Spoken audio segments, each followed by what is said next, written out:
எதுக்குன்னா அந்த மாஸ்கோட ஐடியா அப்போ பேசும்போது சொன்னாரு, இந்த படத்துல இருக்கிற ஐடியாலாம் அப்படியே பேக் டு பேக் கவினும் சொல்லியிருக்காங்க அந்த கதையை.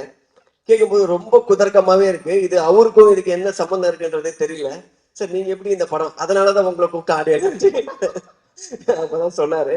அதோட இந்த மாதிரிலாம் ரொம்ப விபரீதமா யோசிச்சது யாரு அப்படின்னா விக்ரன் சொல்லிட்டு ஒரு டைரக்டர். அப்பதான் சொன்னா, கவின் தான் சொன்னான், ஆனா ஆளே கொஞ்சம் ஒரு மாதிரி தானே இருக்கான் அப்படின்னு சொல்லி. இல்ல இதை யோசிச்சதோட மூஞ்ச பார்க்கணும்னு எனக்கு ரொம்ப நாள் ஆசை. அதுக்கப்புறம் ஒரு நாள் வெற்றி சார் ஆஃபீஸ் போகும்போது தான் பார்த்தேன்.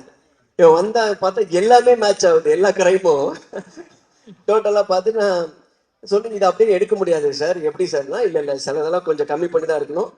இவன் சொல்றதே இவ்வளவு, இவன் நிறைய சொன்னா அதெல்லாம் கண்ட்ரோல் பண்ணி கொஞ்சம் கட் பண்ணி தான் எடுக்கணும் அப்படின்னா விக்ரமன் விக்ரன் இந்த மாதிரி பயங்கரமா யோசிச்சது ஒரு பெரிய விஷயம்.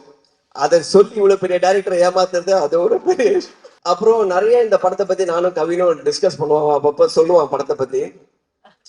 சொல்லும் போதெல்லாமே நான் அவன்கிட்ட சொன்னது ஒண்ணுதான், எனக்கு இந்த படத்தை சம்பந்தமா நான் கேட்டது பார்த்தது எல்லாமே ரொம்ப ஃப்ரெஷ்ஷா இருந்தது, ரொம்ப புதுசா இருந்தது. எதுவுமே ரெகுலரா இந்த ஃபார்மேட் அந்த மாதிரி இல்லை, ரொம்ப ஆஃப் பீட்டான ஒரு ஃபிலிம்.